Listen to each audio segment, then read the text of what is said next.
Isang araw paggising mo, 30 ka na. Samantalang parang kahapon lang ay 20 ka. At hindi mo masabi paano dumaan ang isang dekada ng ganun-ganun lang. Ang tanging masasabi mo ay parang kailan lang. Pakiramdam mo wala naman nagbago. Pero patuloy kang naninibago sa kalagayan mo. Unti-unti mong naiisip ang mga pangaral ng mga magulang mong tugma sa kinaroroonan mo ngayon. Lahat ng kahapon ay aral sa buhay mo. At ang bawat umaga ay panibagong pag-asa.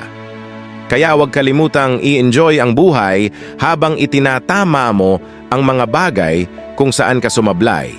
At unti-unting lasapin ang success na meron ka. Dahil bukas, 40 ka na. Parang kailan lang.